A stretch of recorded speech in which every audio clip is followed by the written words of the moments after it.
તો મસ્તિષ્કના ગુણોના દ્વારા એને નહીં પ્રાપ્ત કરી શકાય. ત્યારે મસ્તિષ્કના 3 ગુણો યાદ રાખજો.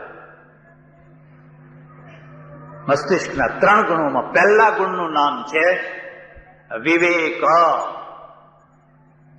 પહેલો ગુણ વિવેક છે, બુદ્ધિનો ગુણ છે. હૃદય કેટલીક વાર વિવેક ચૂકી જાય. કેળું ખવડાવવું કે છોતરા ખવડાવવા, કારણ કે હૃદયનો ઉભરો છે એટલે ચૂકી જાય. બરાબર છે, પણ ભાવના ઉભરાથી ચૂકી ગયા એટલે અવળું પડ્યું તો એ સવળું થઈ ગયું. સામે ખાનાર ભગવાન છે એટલે એને કહ્યું કે હા આજ તો મને બહુ સ્વાદ આવે છે. એઠા બોર હોય તોય સ્વાદ આવે છે, અને સૂકી ભાજી હોય તોય સ્વાદ આવે છે. કારણ કે ભાવથી જમાડનાર છે અને સામા પક્ષે ભાવથી જમનાર છે. પણ તમારા ઘેર કોઈ આવ્યા હોય અને તમે મનમાં નક્કી કરી લો કે શબરીએ નહીં, વિદુરાણીએ કેળાના છોતરા ખવડાવ્યા હતા, આપણે આપણા આંગણે જે આવે એ બધાને કેળાના છોતરા ખવડાવો. કોઈને કોઈ દાડો ભગવાન આવશે ને કેળાના છોતરા ખાઈને ભગવાન રાજી થશે. તમારે વિવેકની જરૂર છે. એમાં પણ એક બીજી વાત હું તમને કહું છું. પ્રસંગનો મેરુદંડ વિવેક છે. તમે પ્રસંગ આદરો, પછી ધાર્મિક હોય કે વ્યવહારિક હોય, કોઈ પણ પ્રસંગ આદરો તો એનો આખો પ્રાણ છે એ વિવેક છે. નક્કી કરી લો. તમારે આવકાર આપવાની આવડત છે, જેને લાયકાત હોય એવા આસન આપવાનો વિવેક છે. મારે તમને એક વાત કહેવી જોઈએ કે વિવેક જોવો હોય તો વાણિયાનો, અને જમણ જોવું હોય તો પાટીદાર. વાણિયા જમાડે, ના જમાડે એવું નહીં પણ પાસ કાઢે. ના જમાડે એવું નહીં પણ પાસ કાઢે. એ પણ બરાબર જ છે, કારણ કે કોઈ ગમે તેવા માણસો અંદર પેસી ના જાય. બધી કાળજી તો રાખવી જ પડે ને. પાટીદારને પાસ ના હોય, પણ કેટલીક વાર શું થતું હોય કે ખરો જમનારો એમને રહી ગયો હોય, પેલા વગર હોય એ જમીન જતા હોય. પાછા ખરો જમનારો છે ને એ એમને રહી જતો હોય. બહારના બધા ઉઘાડા પડ્યા હોય, આમથી કોઈ આવે, કોઈ આમથી આવે, કોઈ આમથી આવે, જમે. અને પેલો બિચારો સંકોચ વાળો હોય કે બોલાવે ત્યારે જવું, બોલાવે ત્યારે જવું, પણ કોણ બોલાવે? જઈને બેસો ને જમો તો જમો, બાકી કોઈ બોલાવે એ વાત બીજી. વિવેક વાણિયાનો અને જમણ છે એ પાટીદારનું. એટલે બુદ્ધિનો જે પહેલામાં પહેલો મોટામાં મોટો જે ગુણ છે ને એ ગુણનું નામ છે વિવેક. બીજી વાત કહું, અને વિવેક મારે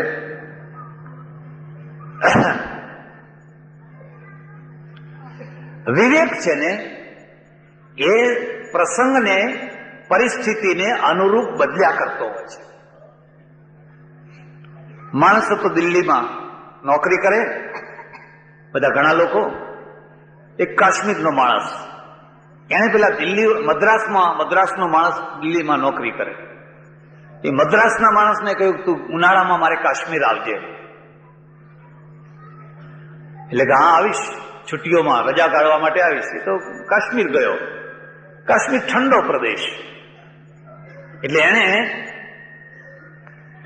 ગરમ ગરમ સગડી, ગરમ ગરમ ચા, બધું આખું ગરમ ઓઢવાનું, ગરમ કોટ, બધું ગરમ ગરમ, એટલે એને ટાઢ ના વાય.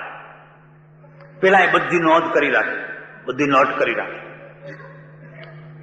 પછી બીજી વાર ઉનાળો આવ્યો એટલે મદ્રાસીએ કહ્યું ભાઈ આ વખતનો ઉનાળો મારે ત્યાં, આ વખતની રજાઓ મારે ત્યાં ગાળવા આવતી. કે ભલે ત્યારે ત્યાં આવી છે. હવે મદ્રાસમાં તો શિયાળામાં ગરમી પડે, તો ગરમીમાં તો ગરમીની વાત જ શું કરવી.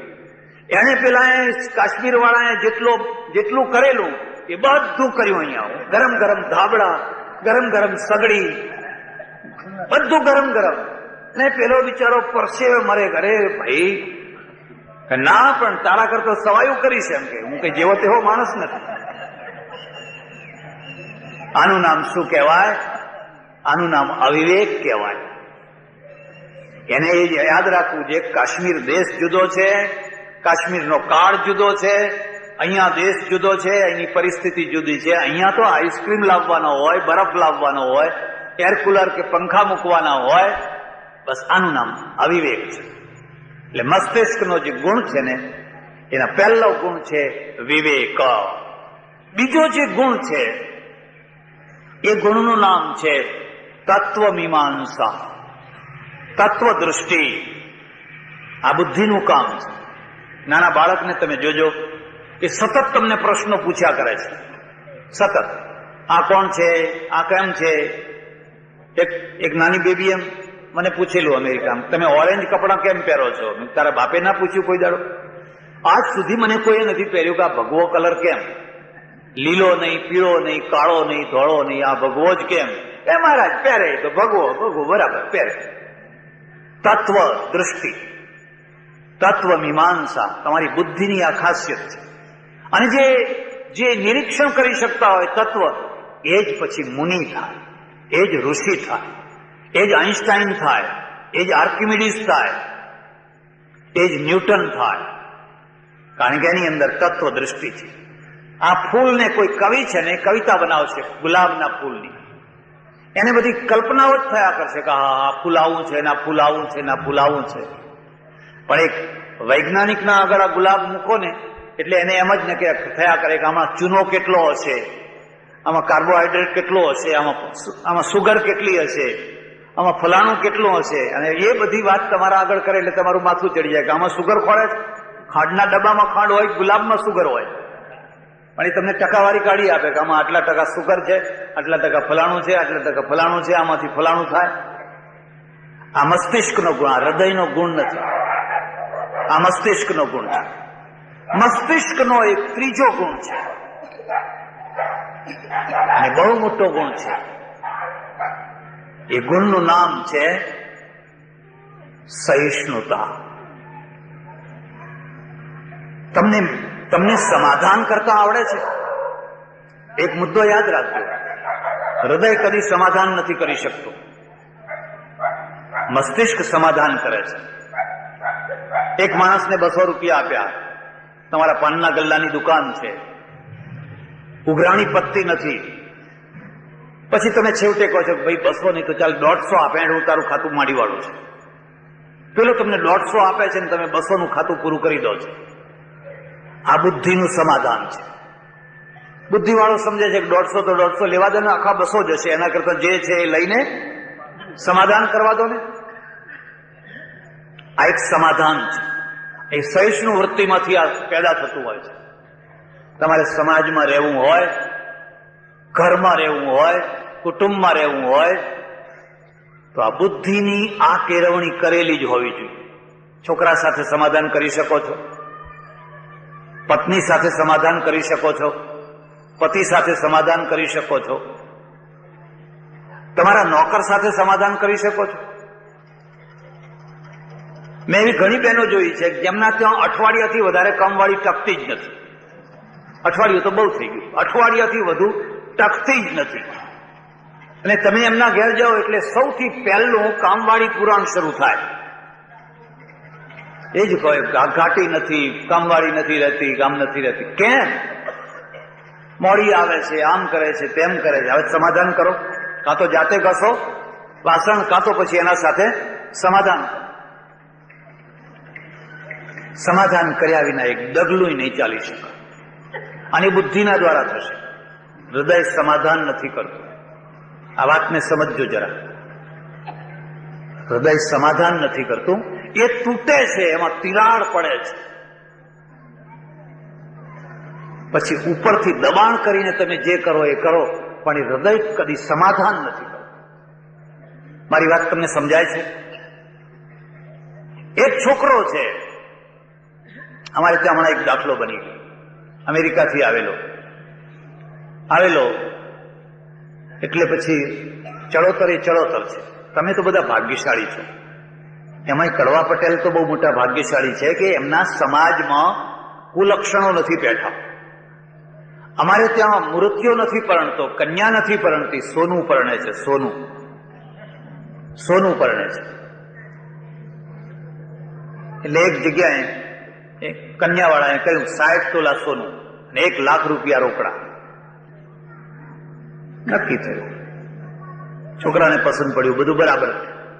5-7 દિવસ થઈ ગયા. એક બીજો નીકળ્યો, એને કહ્યું 100 તોલા સોનું અને 2 લાખ રૂપિયા રોકડા. એટલે પેલા બાપના મનમાં વિચાર થયો કે આ તોડી નાખો, હમણાં 5 દિવસ પહેલા થયું છે એ તોડી નાખો. આ કોણ કરે છે? બુદ્ધિ કે હૃદય? બુદ્ધિ. આ બુદ્ધિનું કામ છે. એને સમાધાન ખોઈ કાઢ્યું. અને 60 કરતા 100 તોલા લેવા દો ને, લાખના કરતા 2 લાખ લેવા દો ને. પણ પેલા 7 દિવસમાં પેલો છોકરો અને પેલી કન્યા એ બે ઘણીવાર આવ્યા ફર્યા, સાથે ગયા, આમ તેમ બધું થયું અને એમના બેયના હૃદયની એકતા થઈ ગઈ. એટલે છોકરે કહ્યું, બાપુ મારે આ તોડવું નથી. બેસ, તને શું ખબર પડે? કાલા તારનું છોકરું, મારે બધું સમજવાનું હોય, તારે કરવાનું હોય. કોઈ દિવસ આવું ના કરશો. એવું કરવું જ હોય તો પછી છોકરાના વતી તમે પરણી લેજો. જેને પરણવું છે એને બિચારાને શાંતિથી પરણવા દો. એટલે પેલાને દબાવી દીધો. હું કહું એ જ કરવું પડશે, એ બધું નહીં, એ બધું એ તોડી નાખ્યું. અને પછી આ છોકરાએ શું કર્યું? એકનો એક છોકરો એ ખેતરમાં ગયો.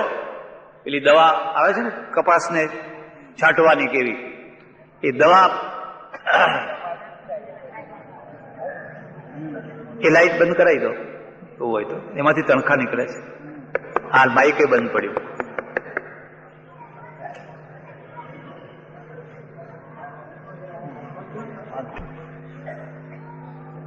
ખેતરમાં જઈ અને એને દવા પી લીધી. બાપના નામે ચિઠ્ઠી લખી, 100 તોલા તમે લેજો, 2 લાખ રૂપિયા તમે લેજો, હું હાથ જોડીને વિદાય લઉં છું. પગ ઘસી ઘસીને આટલા ખાડા પડી ગયા. પ્રાણ જલ્દી નીકળતો નથી. 3-4 કલાક સુધી એ તડફડી, કોઈ ખેતરમાં કોઈને ખબર નહીં કે અહીં આ થઈ રહ્યું. ખોરતા જયારે ગયા તો જોયે તો આટલા ખાડા પડી ગયેલા, પગ ઘસી ઘસીને મળદું પડ્યું. હૃદય સમાધાન નથી કરતું. અને હૃદય જયારે સમાધાન નથી કરતું ને, એટલે હું તમને એક ખાસ ભલામણ કરું છું, કોઈનું હૃદય ના તોડશો. હાથ તોડવું હોય તો તોડજો, પગ તોડવું હોય તો તોડજો, ઘર તોડવું હોય તો તોડજો, પણ કોઈનું હૃદય ના તોડશો. અમારે પંજાબમાં એક બહુ મોટા સૂફી થયા, ફકીર, એનું નામ છે બુલ્લે શાહ. ગજબની કાફીઓ લખેલી છે, સૂફી કક્ષાનો, અવધૂત કક્ષાનો એ યોગી છે. અને એક જગ્યાએ લખે છે, અગર તેરા જી ચાહે તો મંદિર કો તોડ દે, और तेरा जी चाहे तो मस्जिद को तोड़ दे, लेकिन किसी के दिल को मत तोड़, દિલ ही खुदा का घर है. તારે તોડવું જ હોય. ઘણા લોકો તોડવા માટે જ જન્મ્યા હોય.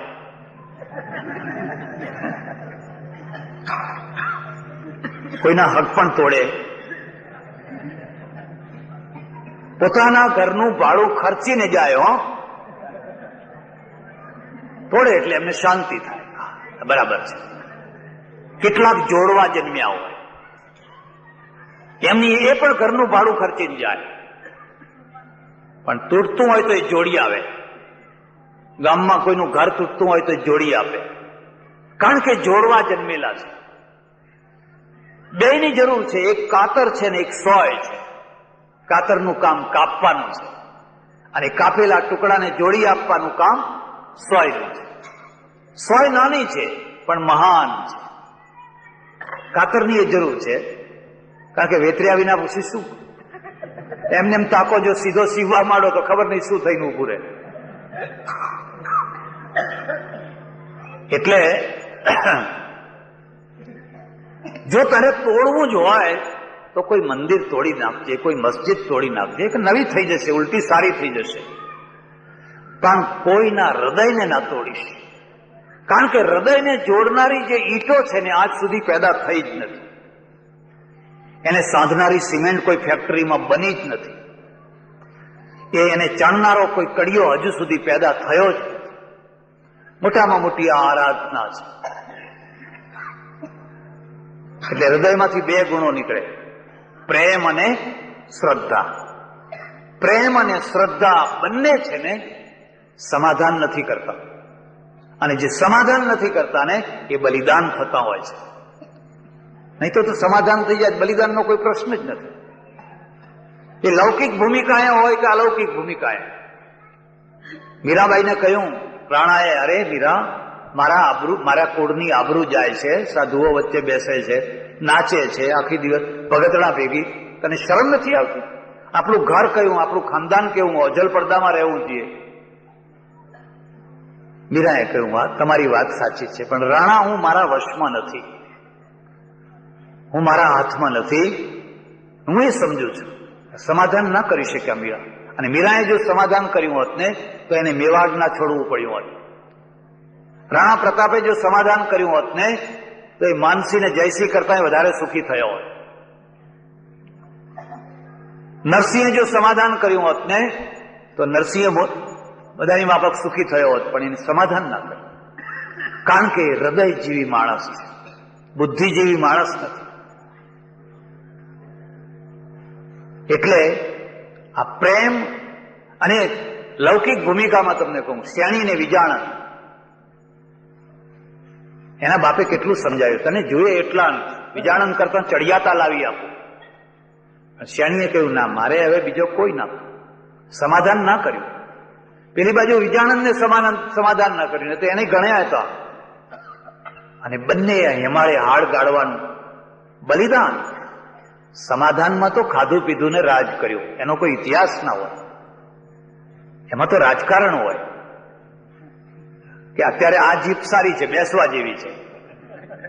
પછી એમ લાગે ના, હવે આમાં પંચર પડ્યું છે, પેલું પંચર ઠીક થઈ ગયું છે, હવે એમાં બેસી જવાનું.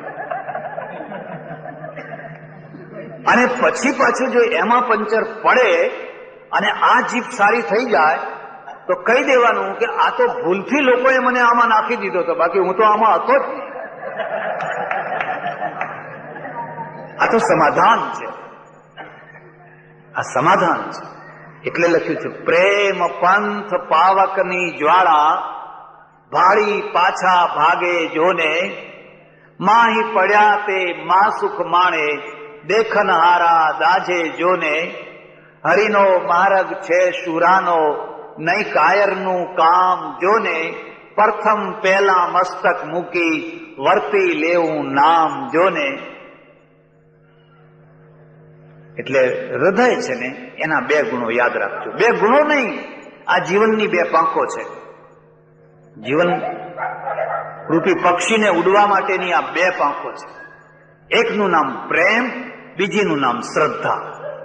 જો પ્રેમની પાંખ કપાઈ ગઈ, શ્રદ્ધાની પાંખ કપાઈ ગઈ, તમે ઉડી નહીં શકો. તમારું જીવન ભારરૂપ થઈ જશે. હલકું ફૂલ જેવું જીવન કોનું હોય છે?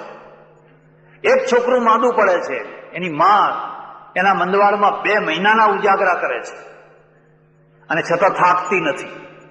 એને થાક કેમ નથી? 2 મહિનાના ઉજાગરા છે અને છતાં એ કેમ થાકતી નથી? કારણ કે છોકરા ઉપર પ્રેમ છે. એની શોખનો છોકરો આપો ને 1 દિવસનો ઉજાગરો કરાવો એના પાસે. 1 દિવસનો ઉજાગરો કરાવી જુઓ, તમને ખબર, થાકી જશે, કંટાળી જશે. હું નાખો ઉકેડામાં એમ કે મરી જાય તો એ સારું. કેમ કે એના ઉપર પ્રેમ નથી. પ્રેમમાં થાક નથી, શ્રદ્ધામાં થાક નથી. કોઈ વાર કેદાર ને બદ્રીની યાત્રા કરજો. જે લોકો અહીંથી પણે જતા રિક્ષા ખોડતા હોય છે ને, એ પગે ચાલીને કેદારનાથ ઉત્તમ શિખર સુધી ચડતા હોય છે. કેટલા ડોસાઓ, કેટલી ડોસીઓ. એકવાર હું કેદારનાથ જઉં પગે ચાલીને, હજુ માળ પા ભાગનું ચડ્યો હોઈશ ને પૂછવા માંડ્યું કે હવે કેટલું બાકી રહ્યું, હવે કેટલું બાકી રહ્યું. તો ઓલા ઉતરેલા હોય ને એ બધા ડાયા હોય કે આ રહ્યું, આ રહ્યું. આપણને એમ કે હા આ રહ્યું એમ. મેં જોયું તો 10-15 પગથિયા ચડીને પાછો બેસી જાઉં. એટલામાં ઉપરથી ઠચુક ઠચુક ઠચુક એક પગ કપાઈ ગયેલો માણસ ઘોડીવાળો આવી રહ્યો છે. હું તો જોતો જ રહી ગયો. એક પગનો પેલી ઘોડી લઈને આ માણસ ચડી ગયો, દર્શન કરીને પાછો આવે છે. મેં એને પૂછ્યું, તમે પગે ચાલીને ઉપર ગયા હતા? મને કે હા. થાક ના લાગ્યો? કે ના. મને કેમ લાગે છે? એને થાક કેમ ના લાગ્યો? શ્રદ્ધા, શ્રદ્ધાનું જોર છે. મને કેમ થાક લાગ્યો? શ્રદ્ધાની ઉણપ છે, શ્રદ્ધાનું જોર છે. શ્રદ્ધા થાકતી નથી. એક પછી એક અનિષ્ટો આવે ઘરમાં, પણ શ્રદ્ધા થાકતી. સગાડશા શેઠના છોકરાનું માથું કપાઈ ગયું, ખાંડણીએ ખાંડવાનું થયું, ડગ્યા ખરા? શ્રદ્ધા થાકતી નથી. શ્રદ્ધાના ઉપરની એક ભૂમિકા છે, અને એ ભૂમિકાનું નામ છે નિષ્ઠા. શ્રદ્ધા મજબૂત થાય, પેલો ખૂંટો આપણે ખોડીએ ને આમ ધરબીને, પછી જયારે બિલકુલ ના હાલે ત્યારે કે હવે વાંધો નહીં, એમ શ્રદ્ધા જયારે એની પક્વાવસ્થાએ પહોંચે ને ત્યારે એને નિષ્ઠા કહે. અને નિષ્ઠામાં એને વિચલિત ન કરી શકો. પતિ મરી જાય, પત્ની મરી જાય, છોકરા મરી જાય, ઘરનું દેવાળું નીકળી જાય, વનનો થઈ જાય. નળ રાજાને શું થયું? રામને 14 વર્ષની પનોતી બેઠી, તમારે 7.5 બેઠી હશે, ખબર નથી. લોઢાના પાયે છે, સોનાના પાયે છે. દિલ્હીમાં પનોતી બહુ બેસે છે, એટલે પનોતી ચડાવનારા ઘણા બેઠા છે ત્યાં. કયા પેલા તાંત્રિકો બધા બોગસ. છૂટો, એમાંથી છૂટો, ભલા થાવ, એમાંથી છૂટો. પણ છૂટવાની જગ્યાએ વધારે ફસાયા છે. અંગ્રેજોએ આખી દુનિયા ઉપર રાજ કર્યું, તાંત્રિકોના જોરે રાજ કર્યું. આજે કરે છે, તાંત્રિકોના જોરે રાજ કરે છે. આપણું મગજ તો મરી ગયેલું મગજ છે. ફોર્મ ભરવા જવું હોય તો કે જરા મુહૂર્ત કાઢી આપો ને, ચોઘડિયું કાઢી આપો ને. તમને ખબર નહીં હોય, અમારા આશ્રમમાં બધું સારામાં સારું કામ કાળ ચોઘડિયામાં કરવાનું. 21 વર્ષથી આશ્રમ છે. બધું એ બારણું મૂકવું હોય કે દવાખાનું શરૂ કરવું હોય કે કોઈ પણ કામ, હું કહું કાળ ચોઘડિયું કાઢ, કાળ ચોઘડિયામાં જ શરૂ કરવાનું. કેમ? કાળ તો ભગવાન છે. તમે ઓળખ્યો નહીં કાળને. કાલોસ્મિ લોકક્ષયકૃત પ્રવૃદ્ધ, એટલે તો મહાકાળ છે, મહાકાળેશ્વર છે ને મહાદેવનું નામ. તો કાળનો એ મહાકાળ છે. તમે એનાથી ડર્યા ને ભાગ્યા એટલે ભયભીત થયા. તમે એને ભગવાન કરીને નમ્યા એટલે તમે નિર્ભય થયા. ખાસ તમને ભલામણ કરું છું, જયારે ઘરથી બહાર નીકળો ને જાણી કરીને અપશુકન લઈને નીકળો. છે તાકાત? બધા વેપારીઓ બધા થથ્યા કરે, ફફડ્યા કરે. એક મારા મોટા ઓળખીતા વેપારી છે, ઊંઝાના બહુ મોટા વેપારી છે. એમણે મને વાત કરી કે મહારાજ તમારા પ્રવચન સાંભળવા એકવાર હું આવ્યો. બહુ રાજનેતા છે, નામ નહીં દઉં. અને તમે પ્રવચનમાં એમ કહ્યું કે તમે ઘરથી બહાર નીકળો ને બિલાડી આડી ઉતરે, તો બિલાડી આડી ના ઉતરે તો શું હાથી આડો ઉતરવાનો હતો? એ બિચારી આ ઘરમાંથી પેલા ઘરમાં જતી હોય. અને તે દિવસથી મારા મનમાંથી ભ્રમણા નીકળી ગઈ. એટલે અત્યારે બિલાડી આડી ઉતરે કે લાકડાનો ભારો આવે કે ગમે તે આવે, મારા મનમાં હવે વેમ રહ્યો જ. મેં કહ્યું સુખી થયા કે દુઃખી થયા? મને કે સુખી થયો. બધી ભ્રમણાઓ નીકળી ગઈ. ધર્મ ભ્રમણા વધારવા માટે નથી, જ્ઞાન ભ્રમણા વધારવા માટે નથી, ભ્રમણાઓ દૂર કરવા માટે છે. તદેવ લગ્નમ સુદિનમ તદેવ તારા બલમ ચંદ્ર બલમ તદેવ લક્ષ્મી પતે તે ઘ્રિયુગમ સ્મરામી. આ બે મોટા ગુણ. એકનું નામ પ્રેમ, બીજાનું નામ શ્રદ્ધા. અને આ બે સમાધાન નથી કરતા. અને જે સમાધાન નથી કરતા ને એ બલિદાન થાય છે. બલિદાનનો અર્થ તમે જાણો છો? રાખ થઈ જવું, ખાખ થઈ જવું. અને ખાખ થઈ જાય છે ને એ શંકરની વિભૂતિ થાય છે, અમર થાય છે. બાકીના લોકો માટી થાય છે. આ બેમાં ફરક સમજી લેજો. હું માટી થઈશ, તમે માટી થશો, આ ફૂલ માટી થશે, આ બધું માટીમાં માટી થઈ જશે. પણ જે ખાખ થશે ને એ અમર થશે. ખાખ કોણ થાય? જેનું બલિદાન થાય. અને બલિદાન કોણ કરાવે? કાં તો શ્રદ્ધા ને કાં તો પ્રેમ. ત્રીજા કોઈની તાકાત નહીં. પણ આ શ્રદ્ધા અને પ્રેમ, આ બે ગુણો જે છે એમાં મસ્તિષ્કના ગુણનો યોગ કરવાનો. નહીં તો શું થાય, શ્રદ્ધા મસ્તિષ્કના વિવેક વિનાની શ્રદ્ધા હોય તો એ અંધશ્રદ્ધા થઈ જાય, અને અંધશ્રદ્ધાનું પ્રમાણ વધે તો ખેરાલુના બાપુઓનું પ્રમાણ વધે. મારો તો અનુભવ છે, એ પાટીદારોને ભૂત બહુ વળગે. વળગે કે ના વળગે? પહેલા કરતા થોડા ઓછા થયા છે, કેમ કે આ લાઈટ આવી. પહેલા લાઈટ નથી, એમાં પુરુષો કરતા બહેનોને વધારે વળગે. ધૂણતા જ હોય, ડેકલા વાગતા જ હોય, રેકડીઓ થતી જ હોય. પણ આ લાઈટ આવીને એટલે ભૂત ઓછા થઈ ગયા. આ લાઈટ આવીને એવી જે દિવસે અંદર લાઈટ આવશે ને તે દિવસે બિલકુલ મટી જશે. અંદર લાઈટ આવશે તે દિવસે. મારા આશ્રમની સામે જ રોડ ઉપર ભૂત રહે છે, ચૂડેલ રહે છે. એ આખા ગામના લોકો ફફડે. મેં જયારે આશ્રમ કર્યો બધા ગામના લોકો ફફડે. 4-5 માણસો ભેગા થાય પછી આવે, એકલ દોકલ માણસ આવે નહીં. પછી મને પૂછે, મને કે મહારાજ હું એકલો આશ્રમમાં રહું, ત્યારે કોઈ બીજું નહીં, એકલો રહું. મને કે મહારાજ કેમનું આમ ઊંઘ આવે છે ને? મેં કહું સરસ આવે છે ઊંઘ, સારામાં સારી ઊંઘ આવે છે. એટલે એકબીજાના ચહેરા જુએ. પછી મેં મારે કાને વાત સાંભળી કે આ લોકો એટલા માટે પૂછે છે કે આ મહારાજને કઈ ભૂત કનડતું તો નથી ને? હવે મહારાજને કનડે નહીં, અને એ જે ઝાડમાં ભૂત રહે છે ને લીમડામાં, ત્યાં આખું વાદળાનું ટોળું રાત રહે, એમાં એકેને ના વળગે. એકે વાંદરાને ભૂત ના વળગે. એ ડાળીઓ બધા બેઠા હોય સુતા હોય, કારણ કે એના મગજમાં ભૂત નથી. વાંદરાના મગજમાં ભૂત નથી, મહારાજના મગજમાં ભૂત નથી. હવે જેના મગજમાં ભૂત છે એને વળગે છે. પછી લોકો શું કહે, અરે મહારાજને તે વળી કઈ હોતું હશે, મહારાજના તો નજીકે ના જાય. પછી કેટલાક લોકો શું કહે, અરે ના, એ તો મહારાજને બે બેઠા બેઠા વાતો કરતા હોય છે. લોકો લોકોની રીતે વિચાર કર્યા કરે. એટલે વિવેક છે ને એ શ્રદ્ધા નો સપોર્ટ છે. જો એ ના હોય તો અંધશ્રદ્ધા થઈ જાય.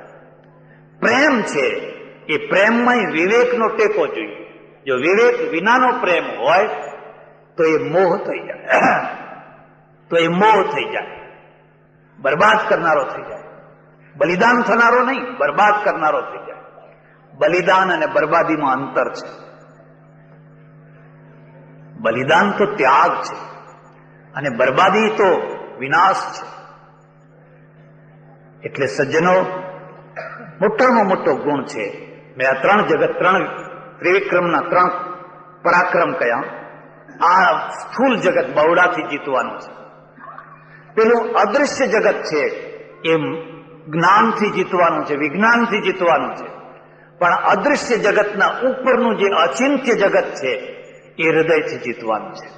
એ 3 પરાક્રમ છે. અને હૃદયથી જીતવાની 2 વસ્તુઓ, શ્રદ્ધા અને પ્રેમ, આ 2 પાંખો છે. કાપી ના નાખશો. નહીં તો ગમે એટલી બુદ્ધિ હશે તો હારી જશો, પૈસો હશે તો હારી જશો, થાકી જશો. તમારું હૃદય પ્રેમ વિનાનું છે, શ્રદ્ધા વિનાનું છે, થાકી જશો. સિનાઈ દ્વીપકલ્પ, અત્યારે જ્યાં લડાઈ થાય છે ખબર છે ને, મિસ્રની પાસે ટેકરીઓ પહાડ, એક ભરવાડ બેઠો બેઠો ઘેટા ચારે, પથ્થર ઉપર બેઠેલો, ઘેટા બધા ચરે. ત્યાં વરસાદ ના પડે એટલે એના નાવાનું નહીં, નાય નહીં, એટલે પરસેવો વળે, ડગલું એનું એ પહેરી રાખે, એમાં જુઓ પડેલી. એટલે એને ડગલું કાઢ્યું, પથરા ઉપર બેઠો બેઠો પેલા બખિયામાંથી જુઓ વીણતો જાય, અને આકાશ સામે જોઈ જોઈને બોલતો જાય, હે મારા નાથ, હે મારા પ્રભુ, અરે રે તારા ડગલામાં કેટલી જુઓ પડી હશે. જો તું અહીં આવે, મારી પાસે આવે, તો હું તારી બધી જુઓ વીણી આપું. જેમ મને ઊંઘ નથી આવતી એમ તને ઊંઘ નહીં આવતી હોય. આવું બોલ્યા કરે. ત્યાંથી મૂસા નીકળ્યા. મૂસા એટલે કોણ? જે જૂના બાઇબલના રચનારા, ઓલ્ડ ટેસ્ટામેન્ટના રચનારા. બહુ મોટા ધર્માચાર્ય, બહુ મોટા જગતગુરુ. એમણે જોયું કે આ ભરવાડ બેઠો બેઠો બોલે છે, હે ભગવાન, તને જુઓ પડી હશે, તારું ડગલું આપ, તારી જુઓ વીણી આપું. એ તો લાલ લાલ ઘૂમ થઈ ગયા. હે મૂરખ, અક્કલ છે કે નહીં? ભગવાનને તો શરીર જ નથી, એને પરસેવો ના હોય, એને ડગલો ના હોય, એને જુઓ ના પડે. એ તો નિરંજન નિરાકાર છે. એને બધી જુઓ હોતી હશે. આવું બોલે છે પાપી. બહુ ફટકાર્યો. પેલો ગભરાઈ ગયો. આવા મોટા જગતગુરુ, આવા મોટા ધર્મગુરુ આવી અને આવી રીતે ફટકારે. પેલા તો આગળ ચાલ્યા, પણ આ વિચારમાં પડી ગયો, હવે મારે શું કરવું? અરે મેં બહુ ભૂલ કરી, બહુ મારાથી બહુ ખોટું થઈ ગયું. થોડા આગળ ગયા હશે એટલે આકાશવાણી થઈ. આકાશવાણીએ કહ્યું, હે મૂસા, મેં તને લોકોની શ્રદ્ધા વધારવા મોકલ્યો છે, લોકોની શ્રદ્ધા તોડવા નથી મોકલ્યો. પેલો ભરવાડ છે ને, એ ડગલામાંથી જુઓ વીણવાની જે વાતો કરતો હતો ને, એ તો હું બહુ પ્રેમથી સાંભળતો હતો. બધી મારી વૃત્તિ ત્યાં હતી, કાન લગાવીને બેઠો હતો. એટલી સરસ વાતો લાગતી હતી. અને તારા ગોખી મારેલા, રટી કાઢેલા મંત્રો, સ્તોત્રો, 11 રોજ એના એ મારા કાન ફૂટી જાય છે. કારણ કે બોલતી વખતે તું ચકર ચકર ચકર ચકર કામ જોતો હોય છે. તારું મન તો બોલતું નથી, તારું હૃદય તો બોલતું નથી. અને મારા કાન તો જાણે કોઈ કાંકરા નાખતું હોય એવું લાગે છે. જા પાછો વાળ અને એની શ્રદ્ધાને જોડી આપ, મારે એ સાંભળવું છે. મૂસાનો અહંકાર ઉતરી ગયો. વિદ્યા છે ને, જ્ઞાન છે ને, એનો અહંકાર ઉતરે ત્યારે એને ભક્તિ મળે. જો જ્ઞાનનો અહંકાર ના ઉતરે તો એ ભક્તિનો પાત્ર ના બને. પાછો આવ્યો. પેલો ભરવાડ બેઠેલો પથરા ઉપર, એને જોયું કે આ તો પાછા આવ્યા, ફરી લડશે.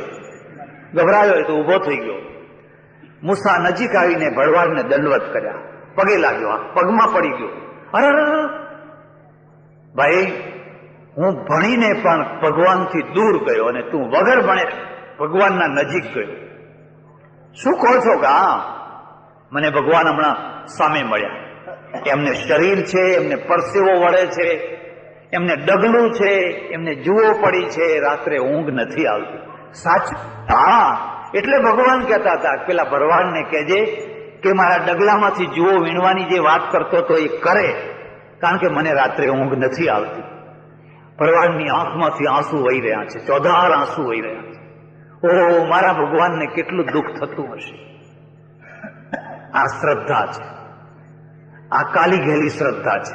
એને કદી પણ કર્કશ બુદ્ધિના દ્વારા કાપવાનો, જોખવાનો પ્રયત્ન ન કરશો. એટલે ભગવાને ભગવદ્ ગીતામાં લખ્યું, પત્રમ પુષ્પમ ફલમ તોયમ યો મે. તારીખ 30/1/1991 માણસામાં થયેલું આ પ્રવચન હતું. આગળ જે પ્રવચનનો અંશ છે એ નર્મદાની રક્ષા માટે ફેરકુવામાં જે રેલી થયેલી તારીખ 29/12/1990 રોજ 2-2.5 લાખની વિશાળ સભા આગળ સ્વામી સચ્ચિદાનંદજીએ જે પ્રવચન કર્યું તેનો થોડો અંશ છે.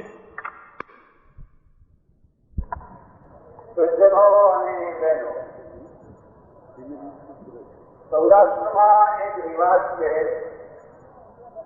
પોતાના ગામ ઉપર જ્યારે કોઈ ડાકુ ચડી આવે, કોઈ લૂંટારૂ ટોળકી ચડી આવે તો ગામના માણસો ભૂમિઓ ઢોલ વગાડે અને ભૂમિઓ ઢોલ સંભળાય. એની સાથે આખા ગામમાંથી જેટલા યુવાનો હોય એ તમામે તમામ કામ કરતા મૂકીને ડાકુઓનો સામનો કરવા માટે ધીમાને કરે. તમે કાઠિયાવાડમાં જઈને જોજો, ગામે ગામ એવા પાળિયા. પણ આ તો એક ગામની વાત થઈ છે. આખા ગુજરાતને લૂંટવા માટે કોઈ ડાકુ આવે, આખા ગુજરાતની 100 પેઢીઓને બરબાદ કરવા માટે કોઈ લૂંટારૂ ટોળકી આવે અને ગુજરાત ના ચડે એવું કદી બની શકે.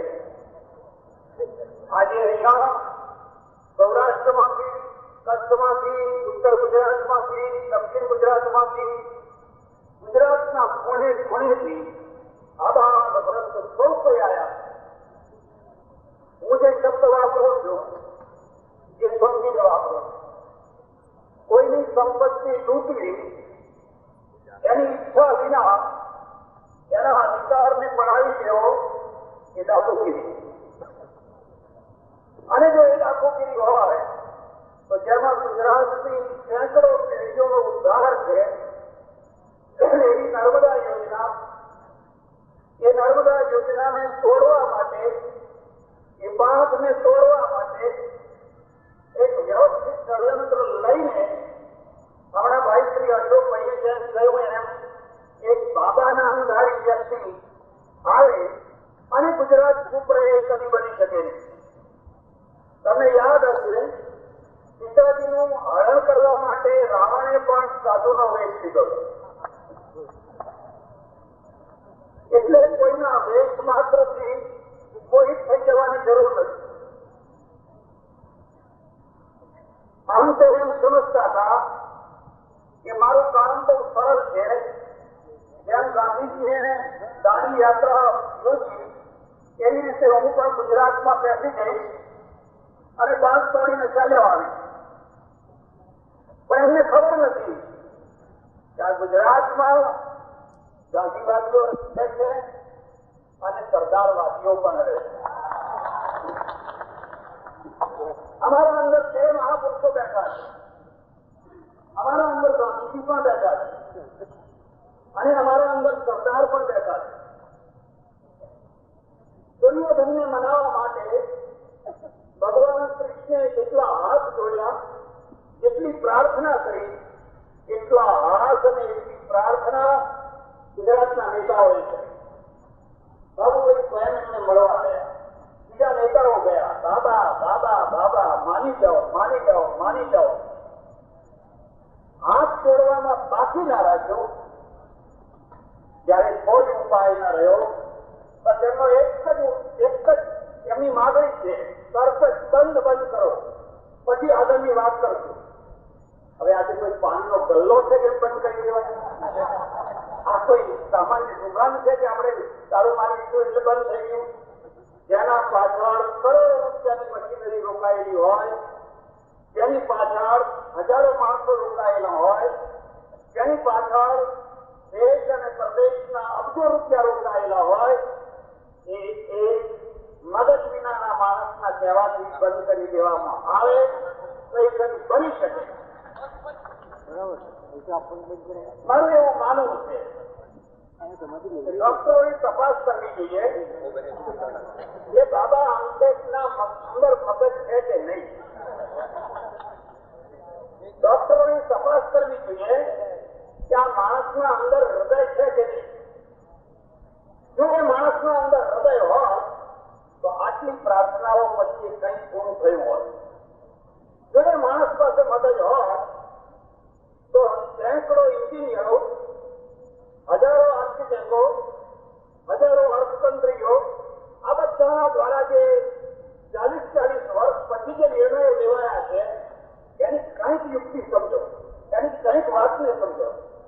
જેમ સહજભાઈએ કહ્યું, બીજા ભાઈઓએ કહ્યું, એમની એક વાતનો ઉત્તર આપવામાં આવ્યો. પણ મગજ હોય તો વાતો કરે. ઈશ્વરનો હું આભાર માનું.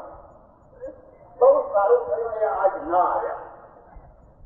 તમારી રેલી નકામી નથી ગઈ. તમારી રેલીનો આ પ્રતાપ છે કે આજે એ માદા પડી ગયા છે. આજે એમને અહીં આવવાનું હતું પણ બીમાર થઈ ગયા છે. બહુ સારું છે.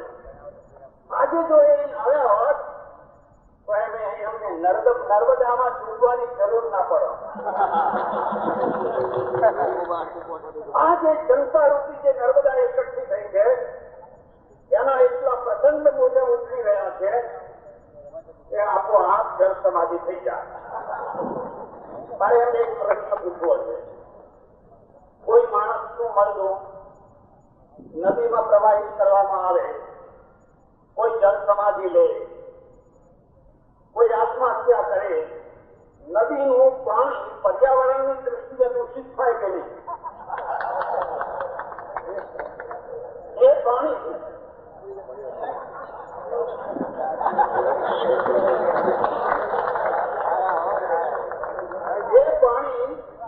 સેંકડો માણસોને પીવાનું છે, હજારો માણસો તેના ઉપર જીવન નિર્વાહ કરે છે.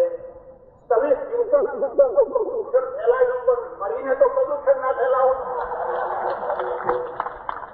મારે એમ કેવું છે, મરવાનો કોઈ એવો રસ્તો શોધો કે જેથી કોઈને પ્રદૂષણ ન થાય.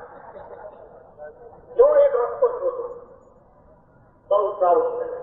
આજે એમના હાજા બગડી રહ્યા છે અને હવે ગુજરાતમાં આજ જવું કે કાલ જવું કે પરમ દિવસે જવું કે દિવસે જવું કે રાત્રે જવું એના પેપરા લખી રહ્યા છે.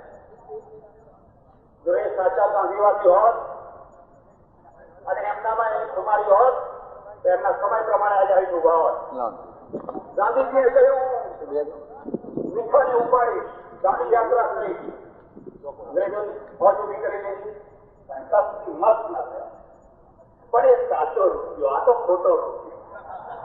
સાચા રૂપિયામાં ખોટા રૂપિયાનો આ ફરક કેમ આવે છે? શા માટે આવે છે? એટલા માટે આવે છે ને જેમને સરકાર પાંચ તોડવો છે. હું એમને કહેવા માંગુ છું, આ સરકાર બાંધ નથી, આ કોઈ સિમેન્ટ કોન્ક્રીટનો ઢગલો નથી. અમારા માટે આ સરદારની પ્રતિમા છે, આ વલ્લભભાઈ પટેલનું જીવન સ્મારક છે. એની એક કાંકરીને કોઈ ફેરવશે તો અમે જીવતા વલ્લભભાઈની ચામડી ઉતરવા જેટલું એનું અપમાન સમજશું. અમારા માટે રામેશ્વરની મૂર્તિ છે, અમારા માટે સોમનાથનું મહાદેવ છે, અમારા માટે કાશી વિશ્વનાથ છે. અમે માત્ર એને બાંધ નથી સમજતા. અને એટલે એ બાંધના સાથે ચાળા કરવા, એ બાંધના સાથે ચેડા કરવા, એને કોઈ રમત ન સમજી લે, એને કોઈ એમ ના સમજે કે આ ગુજરાતની પ્રજા ચૂપચાપ જોઈ લેશે. અમે ઘણું સહન કર્યું, તમારા આગળ અમે ઘણું સહન કર્યું. તમે જેમ નચાવ્યા એમ અમે નાચ્યા, તમે જ્યાં કહ્યા ત્યાં મેં હમણાં કર્યું. હવે બસ આવા માણસ સાથે વાત કરવામાં ના હોય. એ ખાણના દેવતા છે, એને કપાસિયાની આંખ શોભે, એને હીરાની આંખ ના શોભે. ખાણના દેવતાને હીરાની આંખ ના ચોટાડાય. દેવતાને ઓળખો, આ કઈ જાતના દેવતા છે. એ વાત બરાબર છે. તમે તમારા વિચારો લઈને આવો, હું તમારા ઘરમાં આવું, તમને સલાહ આપું કે આ ખુરશી આવી નહીં પણ આવી મૂકો તો સારું. બરાબર છે, સલાહ આપી. પણ પછી હું કહું મૂકો છો કે નહીં તો હું મરી જાઉં છું. હવે તમારામાં જો કંઈક પણ થોડીક પણ હિંમત હોય તો તમારે એક ફાંસો જ બાંધી આપવાનો હોય પેલો મરવા માટેનો ફાંસો તૈયાર. શા માટે એવું બોલો છો? બાપા ના મરશો, બાપા ના મરશો, બાપા ના મરશો. હવે જીવીને કરશો શું? હવે તમે જીવીને કરશો શું? હવે જીવવા જેવું રાખ્યું કે શું? કયા મોડે જીવશો? કઈ આબરૂએ જીવશો? રક્તપિત્યાનું કામ કરીને તમે ઘણું સારું કામ કર્યું. તમને થોડા એવોર્ડ મળ્યા, તમે એને પચાવી ન શકો. તમને એનો આશરો આવ્યો, તમને એમ થઈ ગયું કે આમ તે એટલે ભારત, ભારત એટલે આમ તે એટલે ભારત. હું બોલું એ ભારતમાં થવું જોઈએ. તમને એમ થઈ ગયું આમ તે એટલે અર્થશાસ્ત્રી, આમ તે એટલે એન્જિનિયર, આમ તે એટલે ડિઝાઇનર, આમ તે એટલે આદિવાસી, આમ તે એટલે પ્રધાનમંત્રી. તમને એવું થઈ ગયું આમ તે એટલે સરળ. બાકીની પ્રજા જીરો જાય, બાકીની પ્રજાનું કોઈ અસ્તિત્વ જ નહીં. ત્યારે સજ્જનો આપણે કોઈ એકઠા થયા છીએ અને એ બતાવવા માટે એકઠા થયા છીએ કે નર્મદાનું પાણી કચ્છની ધરતી સુધી રેલાવાનું પાણી ગુજરાતના યુવાનોમાં છે. ગુજરાતના યુવાનો પાણી નિરાળા આમ તે ગયાથી કે કોઈ કૃપાથી આ પાણી આવવાનું નથી. અમે લઈ જઈશું, બલિદાન આપીને લઈ જઈશું. યાદ રહે, અમે હિંસામાં માનતા નથી. અમારે હિંસા કરવી નથી. જો હિંસા કરવી હોય તો આપણા હાથ તમને ના જોડ્યા હોય. અને ગાંધીવાદ તો એટલું યાદ રહે, મારો અનુભવ છે. ગાંધીવાદની ઘણા કાર્યો વર્ષો સુધી ચાલતે ચડી જતા હોય છે. અને સરદારનો માર્ગ એવો છે કે નિજામ કે હૈદરાબાદ કે જુનાગઢ કે જે વાહ વાહ વાહ, એટલે કોઈ પણ વાત અમે એટલી હદે ના લઈ કે તમે તો ગાંધીવાદથી છોડી દીધા છે. ગાંધીવાદના પૂરા ગ્રહ નથી. ગાંધીજી બોલે છે માનવ ના માનવું લોકો ના એમના આશ્રમમાં રહેલા એમના ઉપર કોઈ કદી દબાણ ના કરતા. આ તો એક જ વાત છે. હું તો એ માણસ નથી, એ તો મરી ગયો. તો તમે રોકે